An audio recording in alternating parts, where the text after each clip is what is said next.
प्यारे बच्चों, welcome to my channel Verma study 2020 book लाना। मैं यूपी बोर्ड के क्लास 11 के छात्र छात्राओं के लिए ज्योग्राफी सब्जेक्ट को हिंदी माध्यम से मैं फुल कोर्स कराऊंगा। यदि आप फुल कोर्स करना चाहते हैं तो मेरे चैनल को सब्सक्राइब कीजिए और बेल आइकन को प्रेस करना ना भूलें, ताकि जो भी वीडियो मैं अपलोड करूं उसका नोटिफिकेशन आपको सबसे पहले मिल सके। प्यारे बच्चों, भौतिक भूगोल के मूल सिद्धांत में चैप्टर 9 सौर विकिरण, ऊष्मा संतुलन और तापमान चल रहा है। इसमें आज 8वां वीडियो है। इससे पहले 7 वीडियो डाला जा चुका है। अगर उसे आप नहीं देखे हैं तो आई बटन को क्लिक करके देख लें। इसमें हम लोग अभ्यास के प्रश्नोत्तर पढ़ रहे थे, जिसमें इसका पहले वाला वीडियो में भी अभ्यास के प्रश्नोत्तर कुछ क्वेश्चन बताए गए। जो शेष रह गया था उसे आज बताया जाएगा। इसमें अगला प्रश्न है, दूसरे का तीसरा है कि भारत में मई में तापमान सर्वाधिक होता है, लेकिन उत्तर अयनांत के बाद तापमान अधिक नहीं होता, क्यों? उत्तर अयनांत, पहले तो ये जानिए उत्तर अयनांत या ये कहा जाए उत्तरायण और दक्षिणायन। एक चित्र है, इस चित्र को आप समझें। उत्तरी ध्रुव सामने है, दक्षिणी ध्रुव नीचे बनाया गया है। बीच में भूमध्य रेखा, जिसको विषुवत रेखा भी कहते हैं, 0 अक्षांश रेखा है। इस भूमध्य रेखा से उत्तर साइड में मतलब उत्तरी ध्रुव तक उत्तरी गोलार्ध, भूमध्य रेखा से दक्षिणी ध्रुव तक दक्षिणी गोलार्ध कहा जाता है। उत्तरी गोलार्ध में 23.5 अंश पर जो रेखा है कर्क रेखा कहते हैं। दूसरी रेखा 66.5 अंश है, इसको आर्कटिक वृत्त भी कहते हैं। दक्षिणी गोलार्ध में जो 23.5 अंश पर है उसे मकर रेखा कहते हैं। 66.5 अंश पर जो रेखा है उसे अंटार्कटिक वृत्त भी कहते हैं। अब प्यारे बच्चों, यहाँ देख रहे होंगे कि विषुवत रेखा पर या भूमध्य रेखा पर 2 हमने लिखा 21 मार्च और 23 सितंबर। इसका मतलब यह हुआ कि सूर्य की किरणें जो है लंबवत मतलब सीधी 21 मार्च को और 23 सितंबर को भूमध्य रेखा पर पड़ती है। 21 मार्च को 23 सितंबर को दिन रात बराबर होते हैं। 21 मार्च को सबसे ज़्यादा यहाँ पर सूर्य की जो ताप है या किरणें हैं यहाँ पहुँचती हैं 21 मार्च और 23 सितंबर को। लेकिन 21 मार्च के बाद ये जो है सूर्य कर्क रेखा की तरफ जाने लगता है। कर्क रेखा पर पहुँचते पहुँचते 21 जून आ जाती है। 21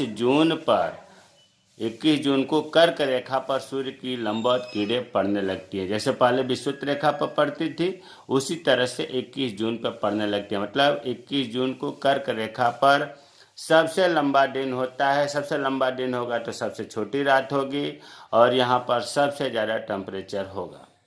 अब यहाँ कह रहा है प्रश्न में कि भारत में मई में तापमान सर्वाधिक होता है। आप देख रहे हैं कि 21 जून को लंबवत सूर्य की किरणें कर्क रेखा पर पड़ती हैं, तो फिर मई में तापमान सबसे अधिक क्या होता है, यही पूछ रहा है। उत्तरायण होने के बाद भूमध्य रेखा से सूर्य उत्तर की तरफ जाता है, तो यहाँ लंबवत जब 21 जून को पड़ रहा है तो 21 जून को सबसे ज़्यादा टेम्परेचर होना चाहिए, लेकिन भारत में मई में तापमान सर्वाधिक होता है। यहाँ आप समझने का प्रयास करिए कि देखो ऐसा तो है नहीं कि 21 मार्च के बाद उड़ करके चला जाएगा, धीरे धीरे जाएगा। मई में अभी कर्क रेखा तक सूर्य नहीं पहुँचा रहता है। तो होता क्या है कि मई में भारत में तापमान तो सबसे ज़्यादा होता ही है। पूरे भारत की बात हो रही है। भारत कहाँ है पहले ये अब जानो। भारत जो है मान कर लीजिए कर्क रेखा है और कर्क रेखा भारत को बीचों बीच से होकर गुजरती है। ये हम कहें कि कर्क रेखा से उत्तर साइड में उत्तर भारत और कर्क रेखा से दक्षिण साइड में दक्षिण भारत होता है। ये हमने ज़्यादा इग्नोर मत करिएगा, क्योंकि भारत का हमने सिंबल ही बनाया है, नक्शा नहीं है। अब भारत कर्क रेखा पर स्थित है, बीचों बीच से कर्क रेखा, तो 21 जून को सबसे ज़्यादा गर्मी पड़नी चाहिए, लेकिन मई में पड़ती है। मई में ध्यान दो, हम कहना क्या चाहते हैं कि मई में पूरे भारत में तापमान ज़्यादा होता है। और जैसे ही मई का लास्ट महीना आता है जो दक्षिणी भाग है भारत में, यहाँ पर केरल है। केरल में मालाबार तट अर्थात इधर अरब सागर है और केरल का जो मालाबार तट है, यहाँ पर बारिश होने लगती है मई के अंत तक। प्यारे बच्चों, जब केरल में मालाबार तट पर अरब सागर इधर है और मालाबार तट के बीच में जो जो संकीर्ण तटीय रेखा है, यहाँ पर बारिश होने लगती है। इस वजह से दक्षिण भारत में टेम्परेचर कम हो जाता है। मई के लास्ट की बात हो रही है। अब 21 जून को यहाँ सूर्य तो पहुँचता है। उत्तर भारत में टेम्परेचर बढ़ते बढ़ते 21 जून तक टेम्परेचर बढ़ता है, लेकिन दक्षिण भारत में बारिश होने से टेम्परेचर नहीं बढ़ता है। तो अब ये बताओ, 21 जून को पूरे भारत में टेम्परेचर तो बढ़ा नहीं। उत्तर भारत में तो बढ़ गया लंबवत पड़ने का, लेकिन दक्षिण भारत में बारिश होने की वजह से टेम्परेचर कम हो गया। लेकिन मई ऐसा महीना है कि पूरे भारत में ज़्यादा तापमान होता है। तो यही चीज़ पूछ रहा है। तो अब जून में प्रश्न उठता है कि 21 जून को लंबवत चमकता है, तो फिर क्यों नहीं टेम्परेचर ज़्यादा होता है? इसलिए नहीं होता है कि मालाबार तट पर बारिश हो जाती है, इसलिए टेम्परेचर डाउन हो जाता है। और मई में बारिश नहीं होती है तो पूरे भारत में सर्वाधिक टेम्परेचर होता है। इसी चीज़ को यहाँ लिख दिया गया है। अगर आपको नहीं समझ में आ रहा है तो इसे पढ़ेंगे तो समझ में आ जाएगा। लिखा गया है, भारत में मई में तापमान अधिकतम होने का मुख्य कारण सूर्य का उत्तरायण होना है।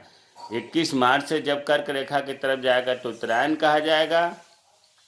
सूर्य उस वक्त कर्क रेखा पर लंबवत चमकता है, मैंने बता दिया। और कर्क रेखा भारत के बीचों बीच से होकर गुजरती है, लेकिन यह तापमान मई के अंत तक ही संपूर्ण भारत में अधिकतम रहता है, क्योंकि मई के अंत में मालाबार तट पर वर्षा की शुरुआत हो जाती है, जिसके कारण दक्षिण भारत में तापमान में वृद्धि नहीं हो पाती। भले ही उत्तर भारत में एक वृद्धि तापमान में 21 जून तक जारी रहती है। हमें पूरा उम्मीद है कि अब आपको समझ में आ गया होगा कि भारत में मई में तापमान सर्वाधिक होता है और 21 जून को लंबवत सूर्य की किरणें पड़ती हैं, फिर भी क्यों नहीं होता। इसका सीधा सा उत्तर है कि 21 जून तक बारिश होने लगती है दक्षिण भारत में, केरल के मालाबार तट पर। इसलिए उत्तर भारत में तो टेम्परेचर बढ़ जाता है, लेकिन दक्षिण भारत में टेम्परेचर कम हो जाता है। दूसरा है, साइबेरिया के मैदान में वार्षिक तापांतर सर्वाधिक होता है। वार्षिक तापांतर पहले समझिए। वार्षिक तापांतर होता क्या है? किसी वर्ष के सबसे गर्म माह, पिछले वीडियो अगर आप पढ़े होंगे तो ये सब दिक्कतें नहीं आएंगी। सबसे गर्म माह कौन सा है? जुलाई है। और सबसे ठंडा माह जनवरी है। तो सबसे गर्म माह और सबसे ठंडा माह का जो औसत तापमान है, मतलब जुलाई का मासिक औसत तापमान और जनवरी का मासिक औसत तापमान, इनके अंतर को वार्षिक तापांतर कहते हैं। अब आते हैं साइबेरिया। पहले तो ये जानिए कि साइबेरिया कहाँ है। जैसे मान लो कि इसी चित्र में देखें तो ये जो आर्कटिक वृत्त है, इसके उत्तर में साइबेरिया है। यहाँ पर साइबेरिया है, अर्थात ठंड वहाँ ज़्यादा पड़ती है।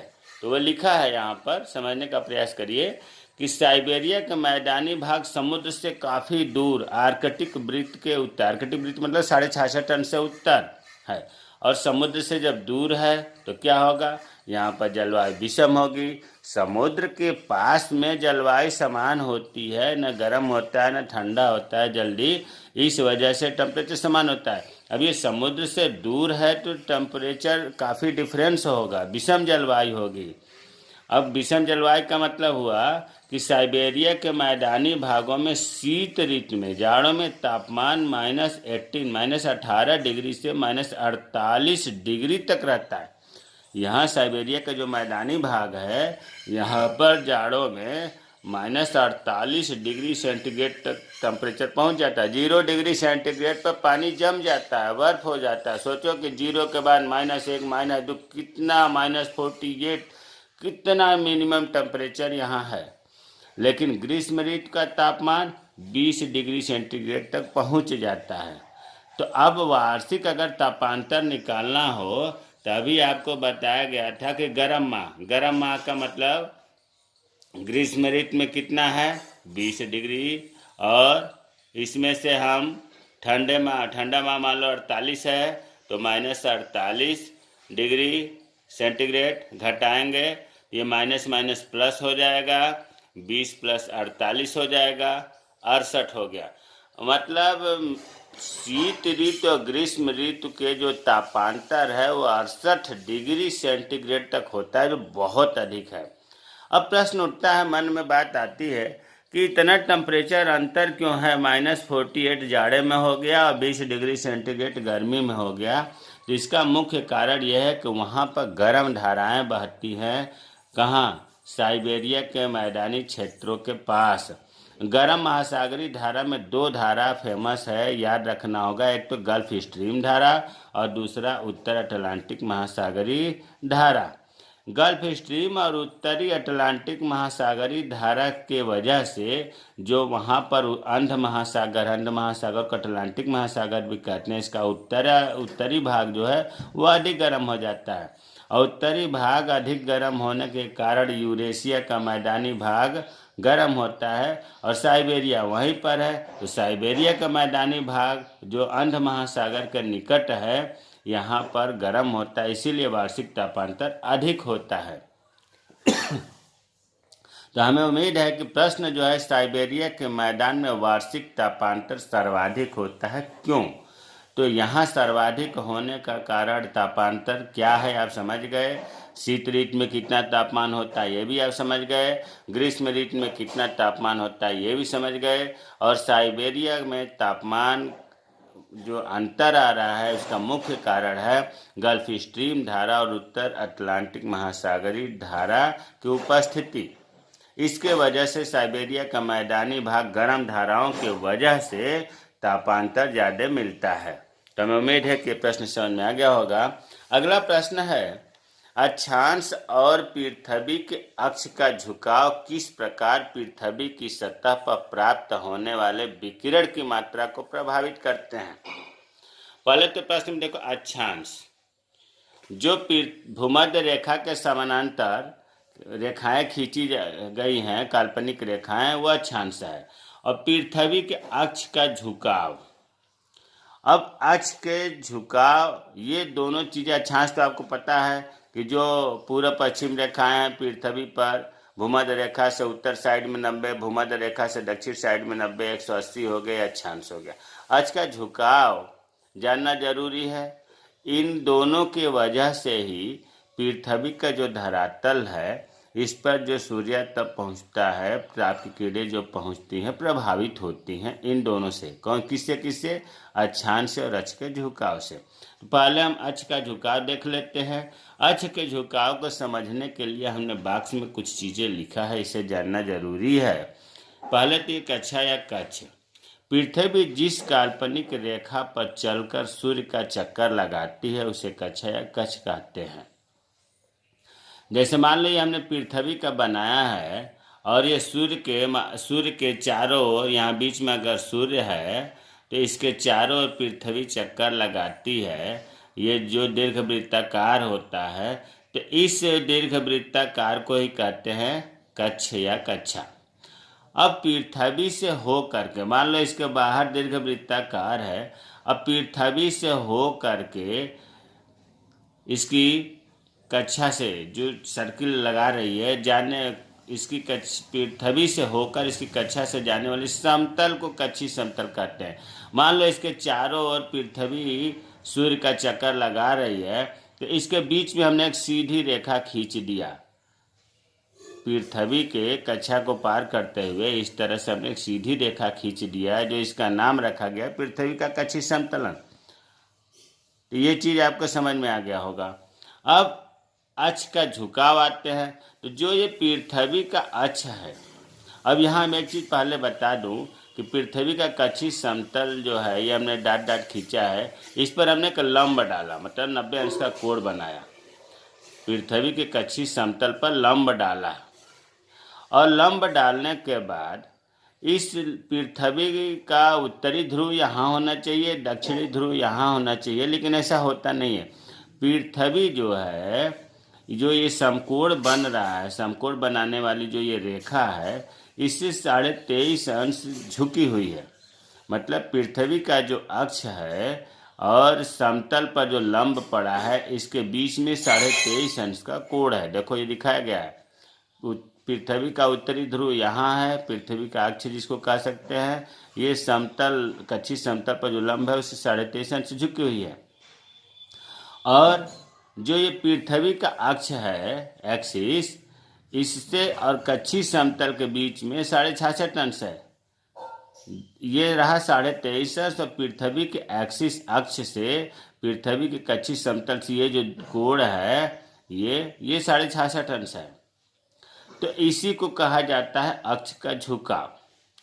अब इस अक्ष के झुकाव के कारण और अक्षांश के कारण यहाँ लिखा है कि पृथ्वी पर सूर्य तप की प्राप्ति अक्षांश और पृथ्वी के अक्ष के झुकाव द्वारा निर्धारित होती है।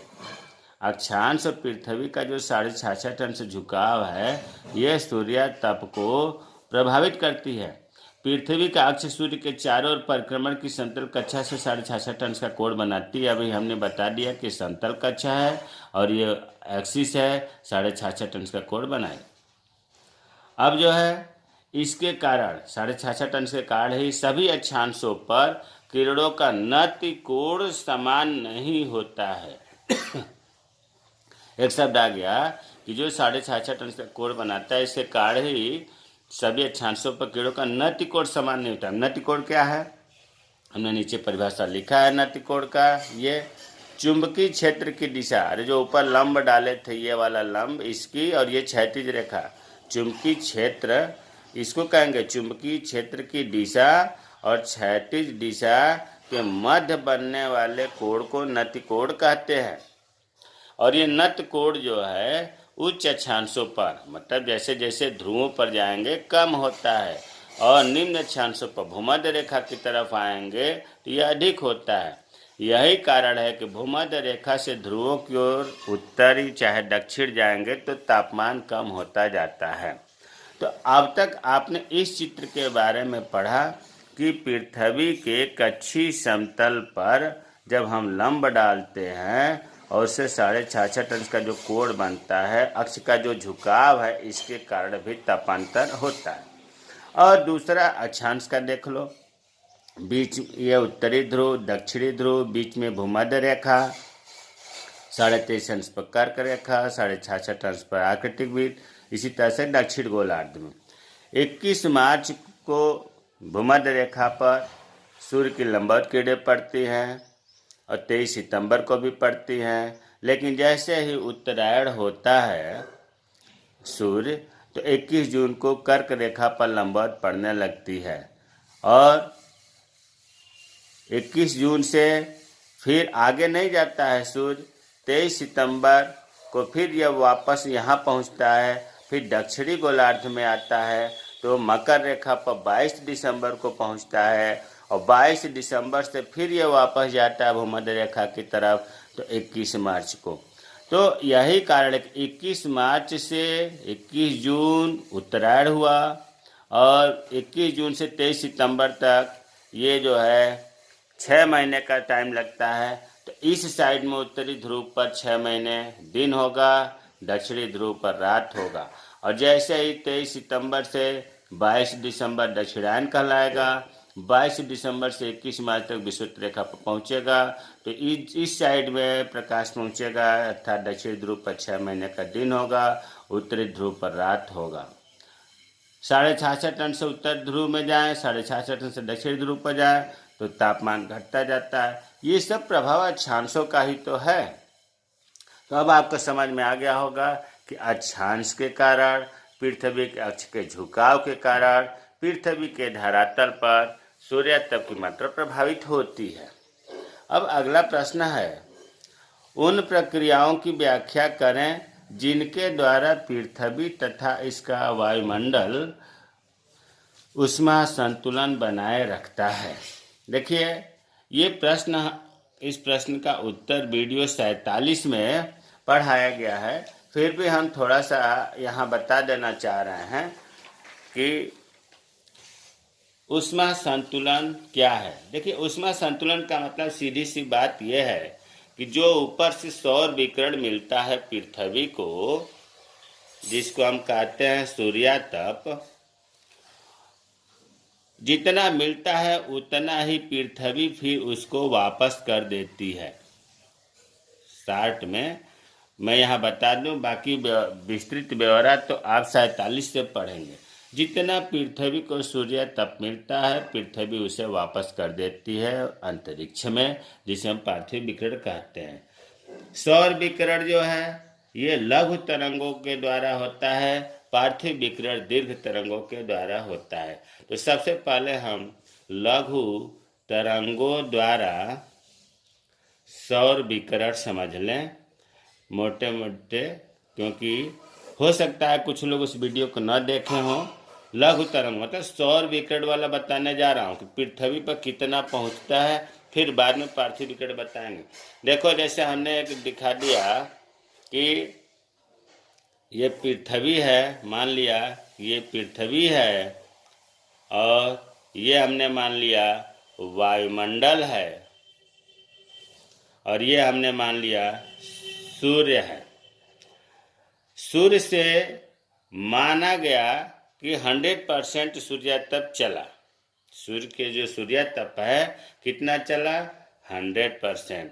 अब 100% में बच्चों ये याद रखना है आपको कि 35%, 100 इकाई में 35 इकाई, 100% में 35% परावर्तित हो जाती है। परावर्तित का मतलब होता है कि पृथ्वी के धरातल पर पहुंचने से पहले ही अंतरिक्ष में वापस हो जाती है। कितना? 35%। और जो 65% बचा ये जो है अवशोषित हो जाती है। अवशोषित का मतलब सोख लिया जाता है। किससे? वायुमंडल से और प्लस पृथ्वी से। वायुमंडल से और पृथ्वी से। अब ये आपको बहुत जानना जरूरी है कि जो सूर्य के यहाँ से किरणें चली उसमें 35% यहाँ पृथ्वी के धरातल पर पहुँची ही नहीं। 65% कुछ वायुमंडल सोख लिया, कुछ पृथ्वी सोख लिया, अवशोषित कर लिया।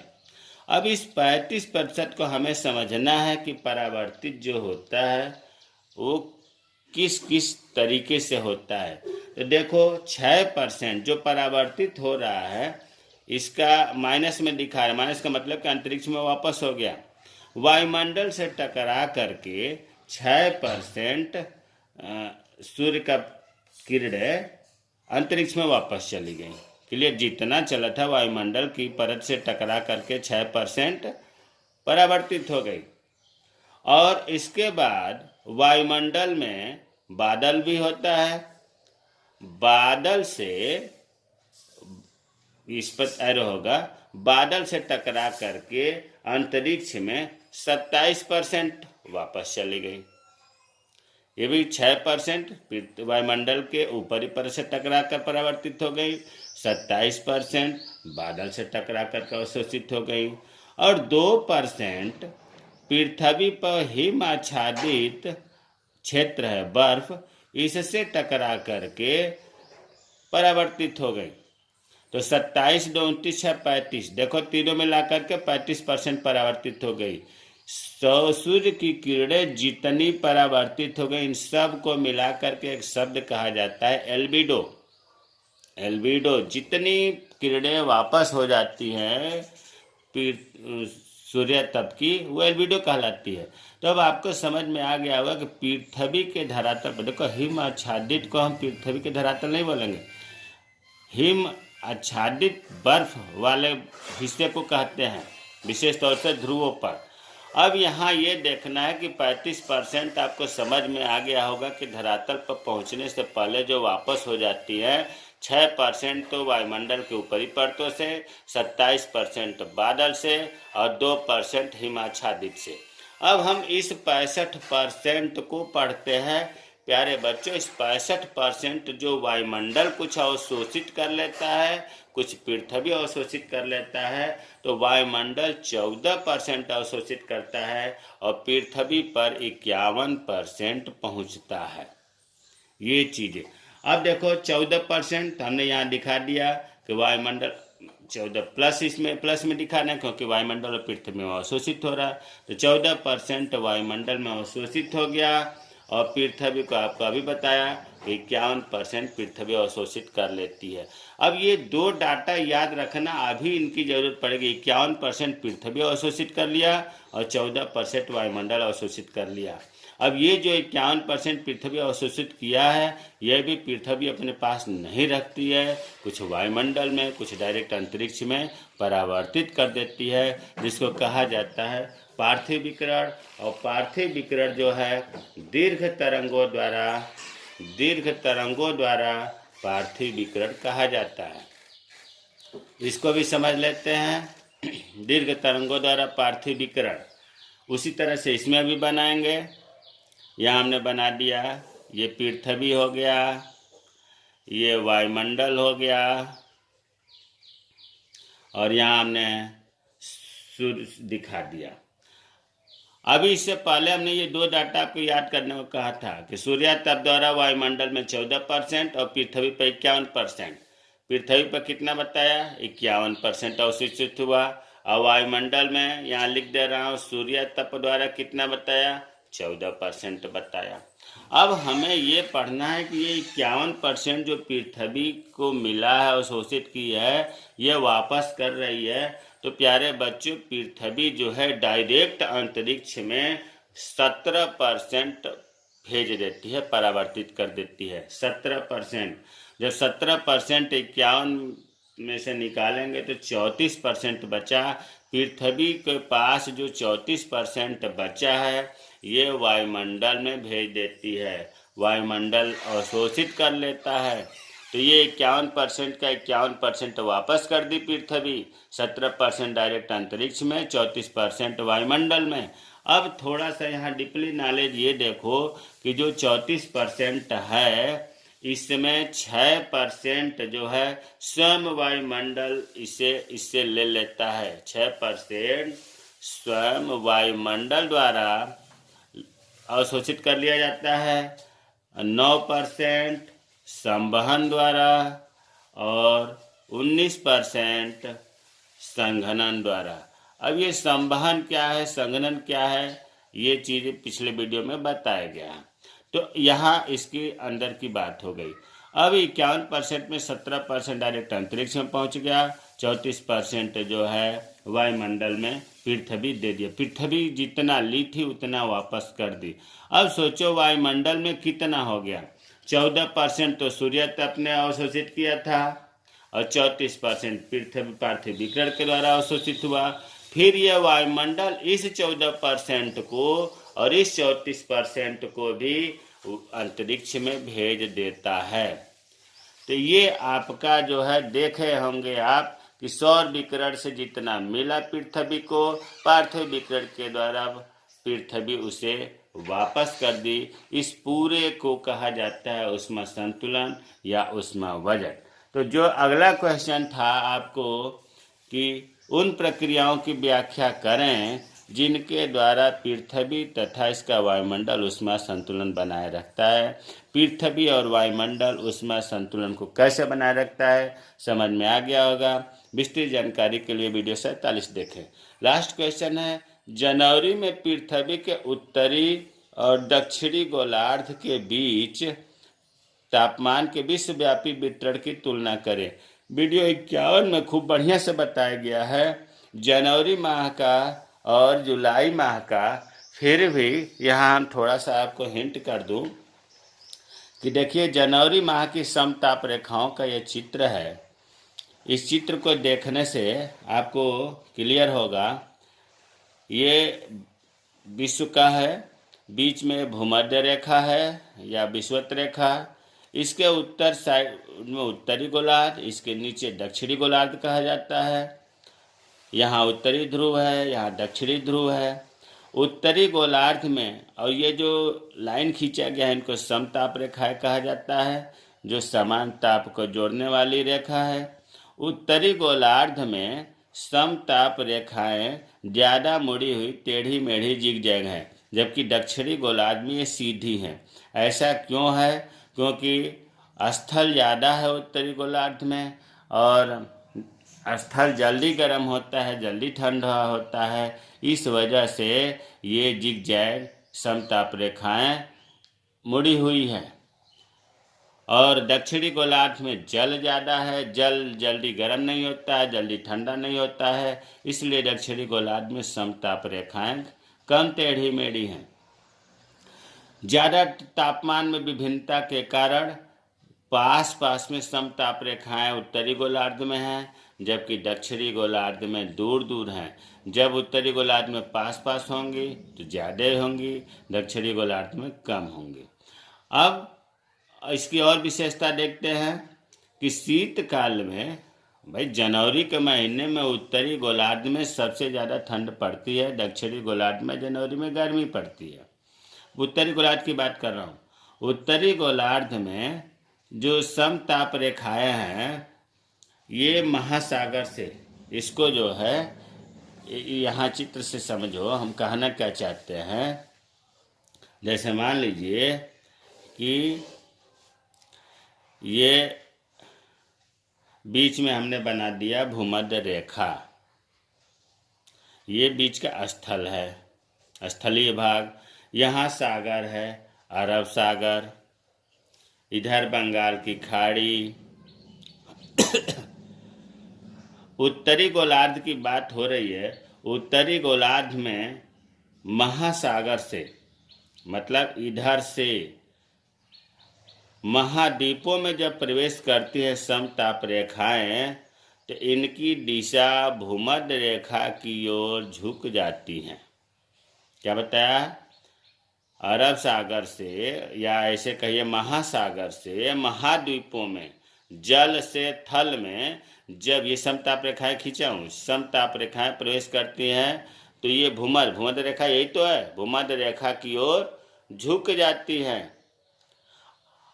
और इसका ठीक उल्टा कहें, अगर ये कहें कि महाद्वीप से, महाद्वीप का मतलब स्थल हुआ, महाद्वीप से समताप रेखाएं जब महासागर की ओर जाती हैं तो इधर उत्तरी ध्रुव है, ध्रुवों की तरफ देखो, ये ध्रुव यहाँ भूमध्य रेखा की तरफ और ऊपर ध्रुवों की तरफ ये उठने गई।